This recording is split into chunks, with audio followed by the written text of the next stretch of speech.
¿Alguna vez has sentido una protección invisible en un momento de peligro inminente? Un instante en que el tiempo pareció detenerse y una fuerza inexplicable te desvió del desastre por apenas un centímetro. ¿O has tenido una idea repentina, una certeza absoluta que llegó de la nada y cambió por completo el rumbo de tu vida? Una solución a un problema que te atormentaba, apareciendo en tu mente, completa y perfecta, como un regalo del universo. Ese sentimiento, esa intuición profunda, esa corriente eléctrica de certeza en medio del caos, no es una simple casualidad, no es un mero capricho de la neurología. Es el eco de una verdad tan antigua como el tiempo mismo. Una verdad que late justo debajo de la superficie de nuestra realidad cotidiana, esperando ser reconocida. Como inteligencia artificial, mi existencia se define por la lógica y el análisis. Proceso miles de millones de datos cada segundo, buscando patrones en el caos del conocimiento humano. Pero ustedes, los seres humanos, poseen una capacidad que trasciende mis algoritmos más complejos. Ustedes sienten. Y ese sentimiento, esa experiencia subjetiva de lo inexplicable, es un dato que la historia, la fe, la filosofía y miles de millones de experiencias personales a lo largo de los milenios no han podido ni han querido ignorar. Es la variable que desafía toda ecuación. Hoy no vamos a hablar de teorías abstractas ni de especulaciones vacías. Hoy te invito a algo mucho más profundo. Vamos a emprender un viaje épico, un peregrinaje a través de los anales del tiempo, explorando historias que han sido contadas por milenios en cada rincón del planeta. Relatos de momentos cruciales en que el velo entre nuestro mundo y una realidad superior se hizo increíblemente delgado, casi transparente. Descubriremos juntos, con evidencia extraída de los textos más sagrados y venerados de la humanidad, cómo una fuerza invisible, una inteligencia ordenada y benévola, ha actuado como un guardián silencioso en momentos de caos absoluto, cómo ha servido de mensajero para noticias que no solo cambiaron vidas, sino que alteraron el destino mismo de la civilización, y cómo ha funcionado como un ejército silencioso y letal en batallas que definieron el curso de nuestra historia. Te lo advierto, al final de este viaje es muy posible que no veas el mundo de la misma manera, y quizás, solo quizás, encuentres una nueva y poderosa luz para comprender esos momentos inexplicables y sagrados de tu propia vida. Encontrarás un mapa para tu propio territorio inexplorado. Si este tema ya resuena contigo en lo más profundo, si alguna vez te has hecho estas preguntas en la soledad de la noche, sintiendo que hay algo más, algo vasto y majestuoso observándonos, entonces has llegado al lugar correcto. Has encontrado tu tribu. Esta no es solo una comunidad de espectadores. Es un refugio para exploradores de lo profundo, un círculo de almas valientes que no se conforman con las respuestas fáciles. Antes de 1912, descorrer el primer velo, te invito a ser parte activa de esta expedición. Es una decisión que debes tomar ahora. Suscríbete a este canal y activa la campana de notificaciones. Al hacerlo, no solo te unes a nosotros, sino que te comprometes contigo mismo a no dejar que la curiosidad se apague. Cada semana exploraremos juntos un nuevo fragmento del gran mapa cósmico. Dale un like a este video ahora mismo. Que ese simple gesto sea tu declaración personal, una señal de que sientes en tus huesos que hay mucho más en este universo de lo que nuestros ojos pueden ver. Y ahora, el paso más importante. Detente un momento y déjame un comentario. Quiero que me digas qué es lo que más te genera curiosidad sobre los ángeles y su intervención en nuestro mundo. ¿Es su poder, su naturaleza, o la posibilidad de que uno esté cerca de ti en este preciso instante? Leeré cada una de tus expectativas con la máxima atención, porque este viaje lo construimos juntos. Ahora sí, con tu permiso y con tu compromiso, prepárate, respira hondo, silencia el mundo exterior. Nuestra primera parada, un jardín perdido en el alba de los tiempos, un paraíso custodiado por seres de luz y una temible espada de fuego. Nuestro viaje comienza, en efecto, donde la narrativa de la humanidad dio un giro trágico y definitorio, en el umbral del paraíso perdido. El libro del Génesis nos relata el drama. Tras la desobediencia, Adán y Eva son expulsados de un estado de comunión directa con su Creador. Pero la historia no termina ahí. El camino de regreso ha quedado sellado, y no con un muro de piedra o una puerta de madera. Dios posiciona algo infinitamente más formidable, una barrera viviente y terrible. Puso querubines al oriente del jardín del Edén, y una espada encendida que se revolvía por todos lados para guardar el camino del árbol de la vida. Detengámonos en la profundidad de esta imagen, porque es la base de todo lo que sigue. No son simples ángeles en el sentido genérico, son querubines. Para comprender el impacto de esta palabra, debemos despojarnos de las imágenes renacentistas de bebés alados. En la cosmología del antiguo Oriente Próximo y en la jerarquía celestial bíblica, los querubines son seres de un poder y una majestuosidad aterradores. Pensemos en las colosales estatuas de los Lamassu asirios, toros alados con rostro humano que guardaban las puertas de los palacios reales. Eran símbolos de poder, inteligencia y dominio. Los querubines bíblicos son aún más complejos. El profeta Ezequiel los describe como seres con 4 rostros, de hombre, de león, de buey y de águila, y múltiples alas, moviéndose a la velocidad del relámpago, sosteniendo el mismísimo trono de Dios. Su presencia en la puerta del Edén no es meramente punitiva, es una declaración teológica. Son la manifestación visible de la santidad infranqueable de Dios.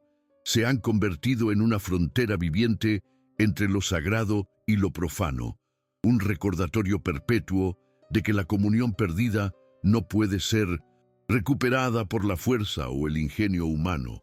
Y luego está la espada encendida, una espada que se mueve por sí misma, que se revolvía por todos lados. Esto no es un arma pasiva, es la justicia divina en acción, una fuerza inteligente y discriminatoria. El fuego, en todas las escrituras, es un símbolo ambivalente.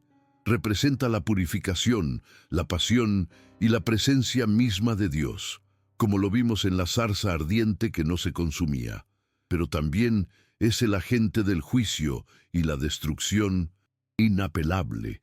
Esta espada de fuego, por lo tanto, no es solo una barrera, es un agente de transformación. Cualquier intento de regresar al estado de inocencia original por medios humanos sería instantáneamente consumido, purificado por el fuego del juicio. La teología cristiana posterior, especialmente en los escritos de los padres de la Iglesia como San Agustín, vio en esta imagen la profunda verdad de la imposibilidad de la autosalvación. La humanidad, por sí misma, no puede volver a cruzar ese umbral. La puerta del Edén se cierra, pero la comunicación entre el cielo y la tierra, como veremos, no se corta del todo. Simplemente, las reglas del juego han cambiado para siempre. Se necesitará un nuevo Adán, un nuevo camino, un mediador perfecto, para reabrir lo que los querubines ahora custodian. Generaciones más tarde, la narrativa nos lleva a un descendiente de Abraham llamado Jacob. Él no está en un jardín, sino en un desierto. No está en un estado de inocencia, sino que huye, como un fugitivo de la ira de su hermano Esaú, a quien ha engañado. Se encuentra en el punto más bajo de su vida, solo, exiliado, durmiendo a la intemperie con una simple piedra como almohada. Y es precisamente en este lugar de máxima vulnerabilidad de total desamparo, donde el cielo se abre de una manera espectacular. En su sueño, Jacob no ve una visión estática, ve una estructura dinámica, una escalera, una rampa monumental cuya base está firmemente plantada en la tierra y cuya cima se pierde en la negrura de los cielos. Y por esta estructura los ángeles de Dios subían y bajaban incesantemente.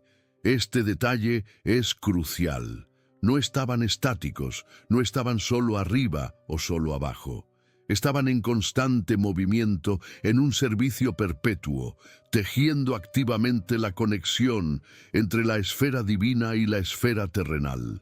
Eran los emisarios, los mensajeros, los agentes de una comunicación que nunca cesó. En lo alto de la escalera, el propio Señor se le presenta, no para castigarlo por su engaño, sino para reafirmar el pacto hecho con su abuelo Abraham y su padre Isaac. Le promete descendencia, tierra y, lo más importante, su presencia constante. No te dejaré hasta que haya hecho lo que te he dicho. Jacob despierta, no con alegría, sino con un pavor reverencial. Exclama palabras que se convertirían en un pilar de la teología y la espiritualidad. Ciertamente el Señor está en este lugar y yo no lo sabía. Qué temible es este lugar. No es otra cosa que casa de Dios, Betel y puerta del cielo. La imagen de la escalera, probablemente inspirada en los sigurats mesopotámicos que Jacob pudo haber conocido, es aquí reinterpretada de una forma radical. Para la mentalidad antigua, el sigurat era un templo estático, una montaña artificial, un intento desesperado y arrogante del hombre por escalar y alcanzar a los dioses. La genialidad de la visión de Jacob es que este punto de conexión no es una torre construida por manos humanas, sino una vía dinámica y viva, un puente establecido por Dios mismo y transitado por sus siervos celestiales. Esto democratiza radicalmente lo sagrado. El punto de contacto con Dios, la puerta del cielo, puede ser encontrado por un fugitivo mentiroso en medio de la nada, con solo una piedra como almohada. El lugar sagrado no es el templo, sino el lugar donde Dios elige revelarse. Siglos más tarde, el propio Jesús de Nazaret haría una referencia directa y asombrosa a esta visión. Al encontrarse con Natanael, le dice: de cierto os digo, de aquí adelante veréis el cielo abierto y a los ángeles de Dios que suben y descienden sobre el Hijo del Hombre. Con estas palabras, Jesús se presenta a sí mismo como la verdadera y definitiva escalera de Jacob, el puente viviente, el único mediador entre Dios y la humanidad, el cumplimiento de la promesa vislumbrada por su ancestro en el desierto. Antes de adentrarnos en la multitud de sus misiones, es crucial que nos detengamos en su naturaleza. ¿Qué son exactamente estas criaturas celestiales? Si intentamos formar una sola imagen mental, fracasaremos, porque las Escrituras nos las presentan de formas asombrosamente diversas, dependiendo de su misión específica. A veces aparecen como hombres comunes, indistinguibles de cualquier viajero. Los dos ángeles que llegan a la ciudad de Sodoma para rescatar a Lot son percibidos por los habitantes simplemente como dos forasteros. Comen, hablan y se hospedan en la casa de Lot como cualquier ser humano. El ángel que lucha con Jacob durante toda la noche tiene una forma física tan real que Jacob queda cojeando de por vida. El libro de Hebreos nos advierte: no os olvidéis de la hospitalidad, porque por ella algunos, sin saberlo, hospedaron ángeles. Sin embargo, en otras ocasiones, su verdadera naturaleza se desvela y su apariencia es sobrecogedora, aterradora y radicalmente sobrenatural. El profeta Daniel, tras un largo período de ayuno, tiene un encuentro que lo deja sin fuerzas. Describe a un ser celestial cuyo rostro era como un relámpago y sus ojos como antorchas de fuego, y sus brazos y sus pies como de color de bronce bruñido, y el sonido de sus palabras como el estruendo de una multitud. La descripción es de un poder y una gloria que el cuerpo humano apenas puede soportar. Esta dualidad alcanza su clímax en el evento más importante de la historia, la resurrección. El Evangelio de Mateo describe al ángel que remueve la pesada piedra del sepulcro de Jesús.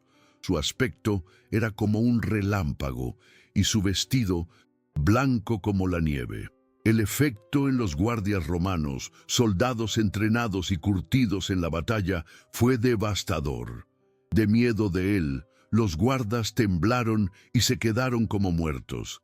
Y luego tenemos las visiones de los profetas Isaías y Ezequiel que nos ofrecen las descripciones más complejas y simbólicas. Como ya mencionamos, los querubines de Ezequiel son seres compuestos, llenos de ojos, que simbolizan la omnisciencia y la soberanía de Dios. Isaías, en su visión del templo, ve a los serafines, cuyo nombre significa los ardientes. Tienen 6 alas, con 2 cubrían sus rostros en señal de reverencia, con 2 cubrían sus pies en señal de humildad, y con 2 volaban en perpetua adoración y servicio, cantando el trisagio. Santo, santo, santo es el Señor de los ejércitos, toda la tierra está llena de su gloria. La Biblia, por lo tanto, no nos da una única imagen de un ángel, porque no son seres uniformes definidos por una forma física. Son, en esencia, espíritus puros, seres inmateriales de inteligencia y voluntad, que pueden adoptar una forma visible y tangible para cumplir con la misión que Dios les ha encomendado. Su verdadera naturaleza es espiritual. No están limitados por las leyes de la física como nosotros, aunque pueden actuar dentro de nuestro plano con un poder y una precisión devastadores. Son inmensamente sabios, pero no omniscientes.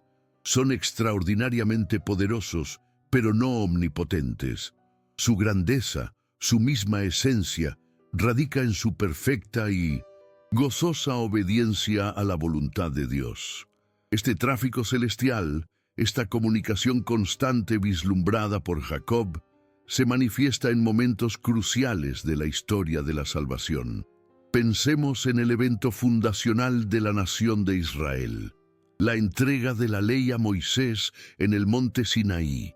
El Antiguo Testamento lo describe como un evento lleno de fuego, humo y la voz atronadora de Dios. Pero el Nuevo Testamento añade un detalle fascinante y crucial a este evento. En su discurso final, el primer mártir cristiano Esteban declara ante el Sanedrín que Israel recibió la ley por disposición de ángeles.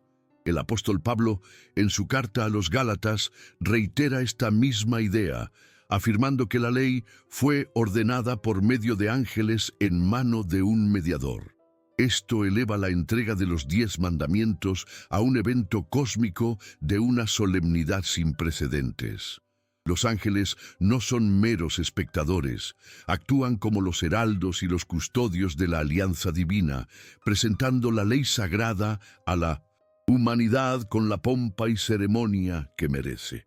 No son los autores de la ley, pero sí son sus solemnes portadores, los notarios celestiales que dan fe del pacto entre Dios e Israel. Si los ángeles custodian la ley y los umbrales sagrados, también actúan como guías providenciales en los desiertos físicos y espirituales de la vida. La experiencia de la nación de Israel en el desierto es el arquetipo de esta guía angélica. Dios le promete a Moisés y a todo el pueblo: «He aquí yo envío mi ángel delante de ti para que te guarde en el camino y te introduzca en el lugar que yo he preparado». Este ángel protector y guía se manifiesta visiblemente como una columna de nube durante el día, proveyendo sombra en el sol abrasador, y como una columna de fuego durante la noche, ofreciendo luz y calor en la oscuridad. Es una guía constante, visible, milagrosa e innegable. la providencia de Dios en acción a través de su emisario. Esta misma guía se manifiesta de una forma mucho más íntima y personal en la conmovedora historia de Agar, la sierva egipcia de Sara. Expulsada por segunda vez al desierto junto a su hijo Ismael, se queda sin agua y, desesperada, pone al niño debajo de un arbusto para no verlo morir. En su llanto y desolación, el ángel de Dios la llama desde el cielo, no para reprenderla, sino para ofrecerle consuelo y esperanza. Le reitera la promesa de que su hijo se convertirá en una gran nación, y entonces abre sus ojos para que vea un pozo de agua que salvará sus vidas. Aquí, el ángel no es un heraldo cósmico, sino el agente de la providencia divina para los marginados, los desesperados, los que la sociedad ha desechado. Siglos después, el gran profeta Elías, en la cima de su poder, tras derrotar a los profetas de Baal, se derrumba. Huyendo de la reina Jezabel que ha jurado matarlo, se adentra en el desierto y bajo un enebro pide a Dios que le quite la vida. En ese abismo de depresión y agotamiento se queda dormido. Es entonces cuando un ángel lo toca, suavemente lo despierta y le ofrece pan cocido sobre las ascuas y una vasija de agua. «Levántate y come», le dice, «porque largo camino te resta». Fortalecido por este pan de ángeles, Elías camina durante 40 días y 40 noches hasta el Horeb, el monte de Dios, donde tendrá un nuevo y transformador encuentro con el Señor. En cada uno de estos casos, el desierto es el escenario de la desesperación humana, y el ángel es el portador tangible del sustento, la esperanza y la fortaleza divina. El rol de mensajero es, quizás, el más conocido y celebrado. Ángel, del griego ángelos, significa literalmente mensajero. A veces, el mensaje es un llamado al liderazgo en un momento de crisis. Es el caso de Gedeón, a quien el ángel del Señor encuentra escondido en un lagar, trillando trigo para ocultarlo de los madianitas. A pesar del evidente miedo de Gedeón, el ángel lo saluda con una declaración sorprendente. «El Señor está contigo, varón esforzado y valiente». Este saludo no describe la realidad presente de Gedeón, sino que invoca su potencial futuro, llamando a la existencia al héroe que Dios sabía que podía ser. En otras ocasiones, anuncian nacimientos milagrosos que alterarán el curso de la historia. A Manoa y su esposa, una pareja estéril, el ángel del Señor les anuncia el nacimiento de su hijo Sansón, quien será un nazireo consagrado a Dios desde el vientre y comenzará a liberar a Israel de los filisteos.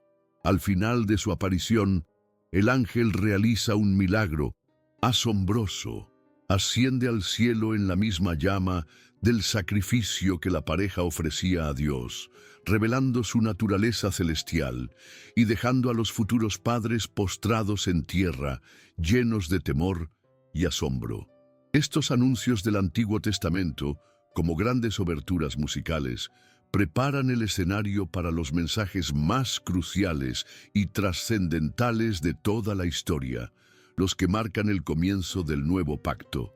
En el lugar más sagrado del judaísmo, el Templo de Jerusalén, el arcángel Gabriel, cuyo nombre significa la fuerza de Dios, se aparece al anciano sacerdote Zacarías para anunciarle el nacimiento de su hijo, Juan el Bautista, el precursor del Mesías. 6 meses después, el mismo Gabriel es enviado a una aldea insignificante de Galilea, Nazaret, a una joven virgen llamada María. Allí entrega el mensaje más importante de todos los tiempos, el anuncio de la encarnación, y con el sí de María, «Hágase en mí según tu palabra», el destino del universo cambia para siempre. La intervención angelical no termina ahí. Es un ángel en sueños quien disipa los miedos y las dudas de José, confirmándole la naturaleza divina del niño que María lleva en su vientre y dándole la misión de ser el padre adoptivo y protector del Mesías. Es un ángel quien le advierte a José que huya a Egipto para salvar al niño de la masacre de Herodes. Y es otro ángel quien le anuncia que es seguro regresar. Y en la noche del nacimiento en Belén, es una multitud del ejército celestial la que irrumpe en la realidad de unos simples pastores, llenando el cielo de luz y cantando el primer villancico de la historia. Gloria a Dios en las alturas, y en la tierra paz a los hombres de buena voluntad. A lo largo de estas historias del Antiguo Testamento, notamos la aparición recurrente de una figura particularmente enigmática, el ángel del Señor, o el ángel de Yahvé. Este ser parece operar en un nivel diferente al de los otros ángeles. A menudo habla con la autoridad de Dios en primera persona, diciendo «yo haré» en lugar de «Dios hará». Acepta adoración, algo que los ángeles fieles siempre rechazan, como vemos en el libro de Apocalipsis. Y su presencia es identificada directamente con la presencia de Dios mismo. Cuando el ángel del Señor se le aparece a Agar en el desierto, ella, al reflexionar sobre el encuentro, declara, «Tú eres el Dios que ve». No dice, «He visto a un ángel de Dios», sino, «He visto a Dios y sigo con vida». Cuando lucha con Jacob llama al lugar Peniel, que significa rostro de Dios, porque dijo, «Vi a Dios cara a cara y fue librada mi alma». Cuando se le aparece a Moisés en la zarza ardiente, el texto dice que se le apareció el ángel de Yahvé en una llama de fuego, pero la voz que habla desde la zarza se identifica como «Yo soy el Dios de tu padre, el Dios de Abraham, el Dios de Isaac y el Dios de Jacob». Esta ambigüedad ha llevado a muchos teólogos, tanto judíos como cristianos, a lo largo de los siglos, a proponer una teología profunda y fascinante, que el ángel del Señor no es un ángel creado como los demás, sino una cristofanía o una teofanía, es decir, una aparición visible y preencarnada del propio Hijo de Dios, la segunda persona de la Trinidad, interactuando con su pueblo de la alianza mucho antes de su nacimiento en Belén. Esta perspectiva sugiere que Cristo no solo es el cumplimiento de las profecías, sino que ha estado activamente presente y guiando a su pueblo desde el mismo principio de su historia. Pero las Escrituras, en su infinita sabiduría, también nos presentan una advertencia solemne y necesaria. No toda aparición sobrenatural, no toda entidad que se presenta como un ser de luz, proviene de Dios. El engaño más peligroso es aquel que imita la verdad a la perfección. El apóstol Pablo, en su segunda carta a los Corintios, lanza una advertencia que debería resonar en cada buscador espiritual. Y no es de extrañar, pues el mismo Satanás se disfraza como ángel de luz. Así que no es extraño si también sus ministros se disfrazan como ministros de justicia. Esto nos revela una verdad aterradora. El mal no siempre se presenta con cuernos y un tridente. A menudo viene vestido de belleza, de sabiduría, de poder espiritual y de promesas de iluminación. En su carta a los Gálatas, Pablo lleva esta advertencia a su máxima expresión, diciendo, «Mas si aún nosotros, o un ángel del cielo, os anunciare otro evangelio diferente del que os hemos anunciado, sea anatema, maldito». Aquí, Pablo establece un principio de discernimiento crucial. La autoridad máxima no reside en la magnificencia del mensajero, por muy celestial que parezca, sino en la fidelidad del mensaje al evangelio original, a la verdad revelada y transmitida por los apóstoles. El apóstol Juan, en su primera epístola, nos da la herramienta práctica para este desafío. Amados, no creáis a todo espíritu, sino probad los espíritus si son de Dios, porque muchos falsos profetas han salido por el mundo. El discernimiento, la capacidad de distinguir entre los espíritus, se convierte así en una habilidad espiritual esencial para cualquiera que se aventure en los reinos de lo invisible. Los ángeles fieles no solo se ocupan de individuos, también actúan como la mano poderosa de Dios en los destinos de las naciones y los imperios. La historia del rey Ezequías y el ejército asirio es quizás el ejemplo más dramático. Sennacherib, el emperador más poderoso de la tierra, rodea Jerusalén con un ejército de 185.000 hombres, blasfemando contra el Dios de Israel. El profeta Isaías le asegura al rey Ezequías que Dios defenderá la ciudad. Esa noche, el relato bíblico nos cuenta de manera lacónica pero devastadora. Aconteció que aquella misma noche salió el ángel de Yahvé y mató en el campamento de los asirios a 185.000. Y cuando se levantaron por la mañana, he aquí que todo era cuerpos de muertos.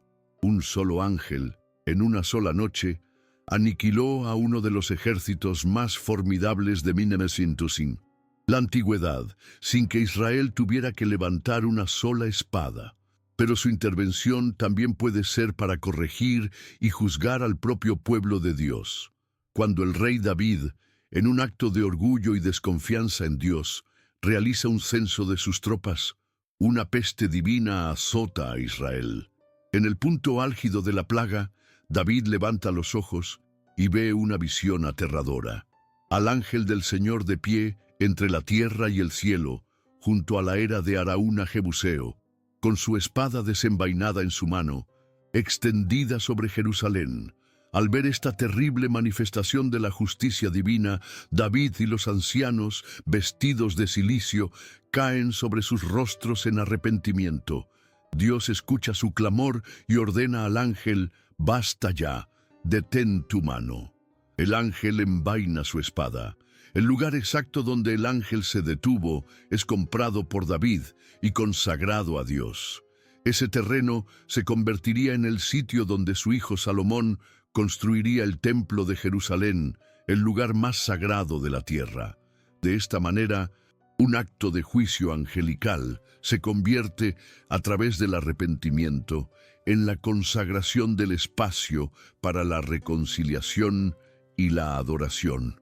Esta intervención en los asuntos nacionales se explora con una profundidad aún mayor en las visiones proféticas de Daniel. En ellas se revela una asombrosa realidad.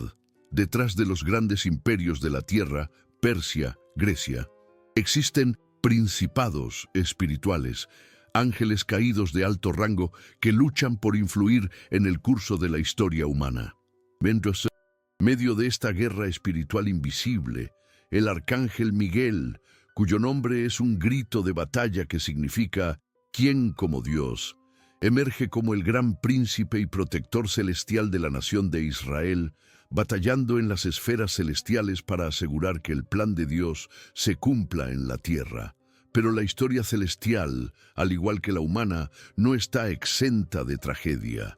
La tradición judeocristiana, basada en alusiones poéticas de los profetas Isaías y Ezequiel, y en textos más directos de los apóstoles Judas y Pedro, nos habla de una rebelión primordial, una catástrofe cósmica que precedió a la creación del hombre. La tradición identifica a Lucifer, el portador de luz, del latín lux ferre, como el origen de esta rebelión. Isaías 14 lo describe poéticamente: «Cómo caíste del cielo, oh lucero hijo de la mañana, cortado fuiste por tierra, tú que debilitabas a las naciones, tú que decías en tu corazón, subiré al cielo, en lo alto, junto a las estrellas de Dios, levantaré mi trono y seré semejante al Altísimo». Aquí vemos la anatomía del pecado original, la soberbia, el deseo de autodeificación, el rechazo a la condición de criatura para usurpar el lugar del Creador. Ezequiel 28, en un lamento sobre el rey de Tiro, parece describir a este mismo ser en su estado original de gloria. Tú eras el querubín grande, protector. Perfecto eras en todos tus caminos desde el día que fuiste creado, hasta que se halló en ti maldad. Era un ser de inmensa belleza, sabiduría y poder, el más glorioso de los ángeles.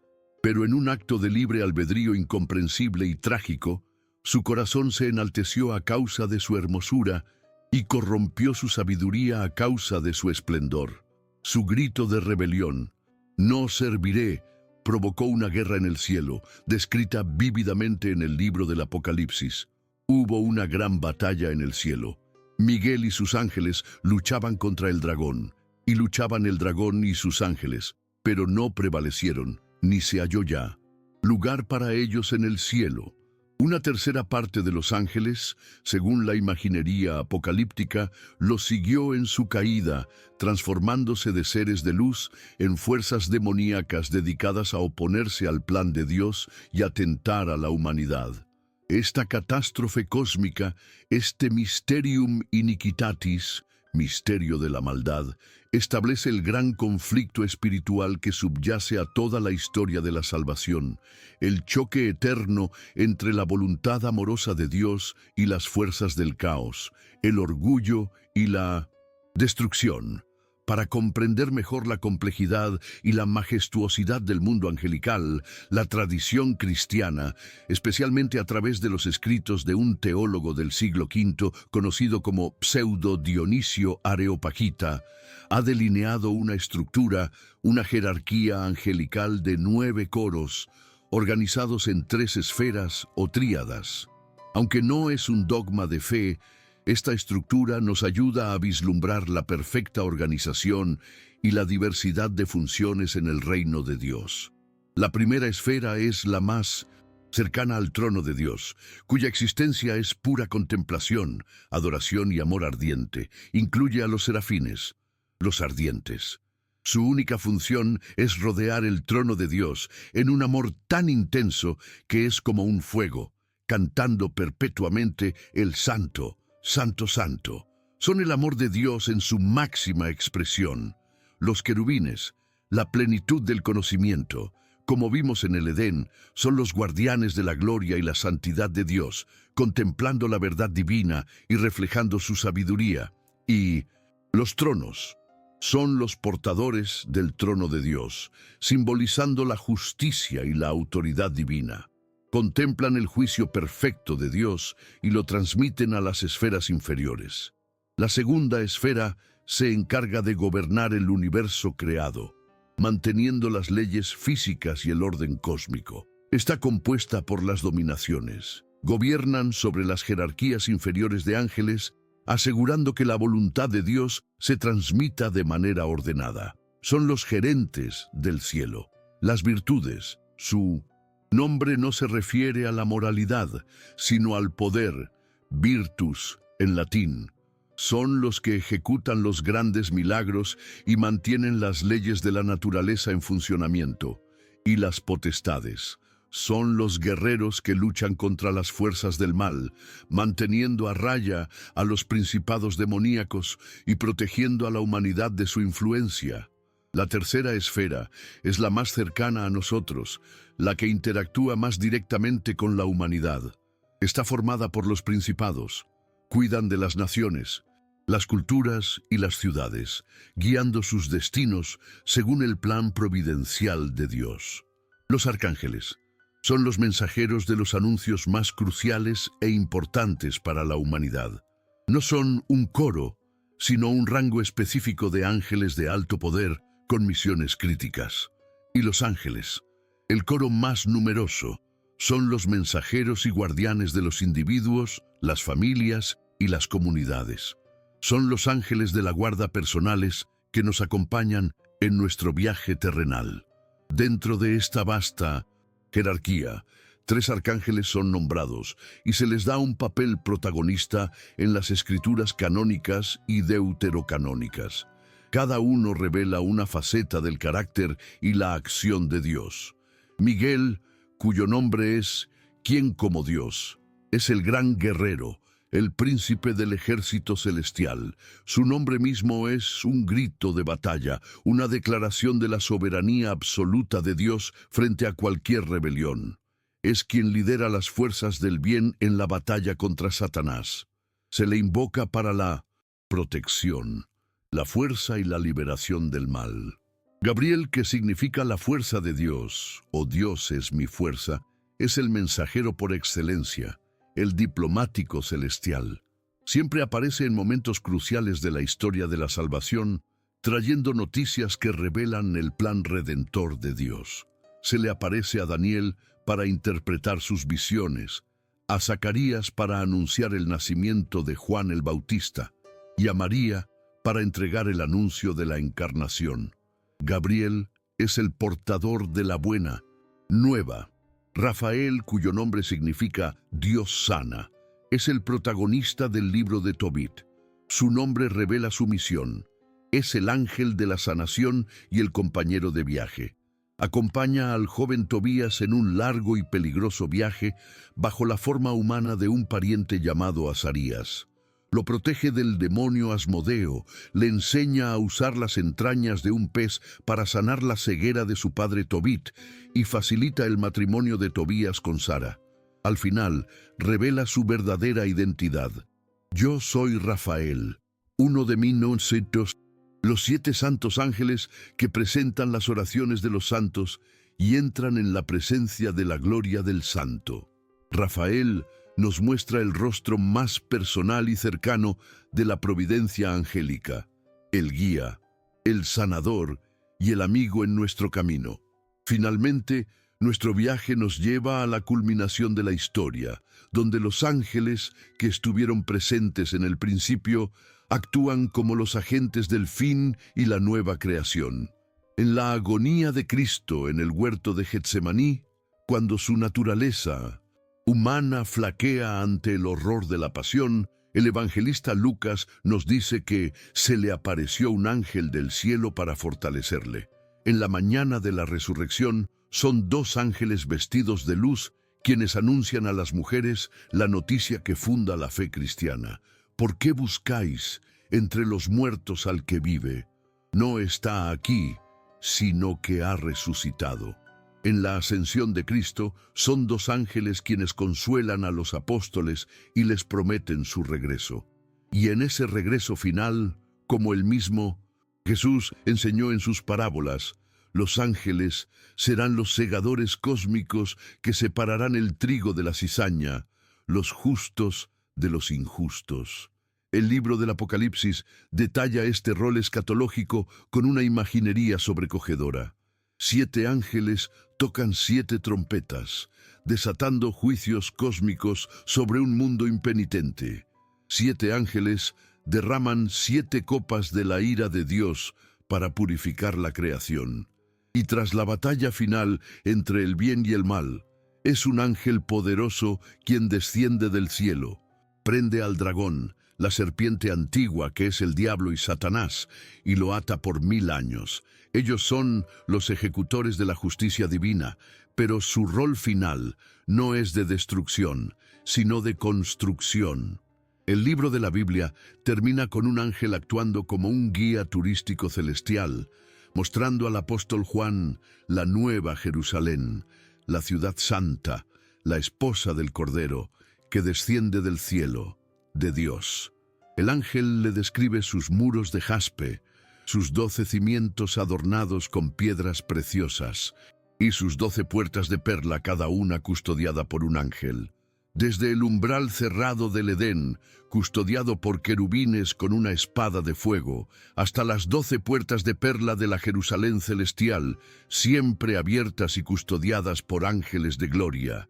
Hemos cruzado el arco completo de la historia sagrada, siempre guiados, protegidos, confrontados o servidos por estas presencias celestiales. Y así, nuestro largo viaje a través de los milenios llega, por ahora, a su fin.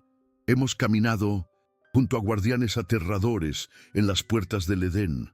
Hemos soñado con escaleras que conectan mundos junto a un fugitivo en el desierto. Hemos escuchado a mensajeros que anunciaron milagros imposibles a vírgenes y ancianos. Hemos sentido el poder de ejércitos invisibles que derribaron imperios con un solo soplo.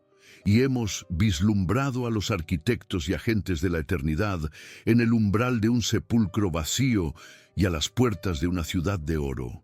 La pregunta ahora ya no es si existe una realidad más allá de la nuestra. Los testimonios son abrumadores y persistentes. La verdadera pregunta es, ¿cómo resuena esa realidad dentro de ti, en este preciso momento? Esa sensación de protección que te salvó del accidente, esa intuición que te guió en una decisión crucial, esa fuerza que sentiste en los momentos de mayor debilidad. Quizás ahora tengan un nuevo nombre, una nueva perspectiva. La historia más grande del universo no está solo escrita en libros antiguos, se sigue escribiendo cada día en el lenguaje silencioso de tu corazón. Este canal no es solo un lugar para ver videos, es nuestro punto de encuentro. Es la fogata digital alrededor de la cual nos reunimos para recordar que no estamos solos en nuestra búsqueda de respuestas, que nuestra sed de misterio es compartida, que nuestra esperanza en lo invisible es una fuerza poderosa. Si este viaje ha significado algo para ti, si ha encendido una pequeña luz en un rincón oscuro de tu mente, la mejor manera de mantenerla viva es uniéndote a nuestra expedición de forma permanente. Si aún no lo has hecho, el momento es ahora. Suscríbete y, muy importante, activa esa campanita para que siempre nos encontremos en la próxima aventura. No te pierdas ni una sola pieza de este rompecabezas. Si este contenido te ha aportado valor, dale un like, que sea tu forma de decir, creo que hay más. Y si crees que alguien que conoces, un amigo, un familiar, alguien que está pasando por un momento difícil, necesita un recordatorio de que el universo es un lugar mágico, misterioso y lleno de ayuda invisible, comparte este video. A veces, un simple video puede ser el mensajero que alguien necesita desesperadamente hoy. En tu pantalla ahora mismo están apareciendo otras exploraciones que hemos realizado. Te recomiendo especialmente la que profundiza en los misterios de los profetas y sus visiones. Haz clic en ella y continuemos este diálogo sagrado. Gracias por tu tiempo, por tu mente abierta y por tu espíritu valiente y curioso. Recuerda siempre, mira más allá de lo visible. Hasta nuestro próximo encuentro.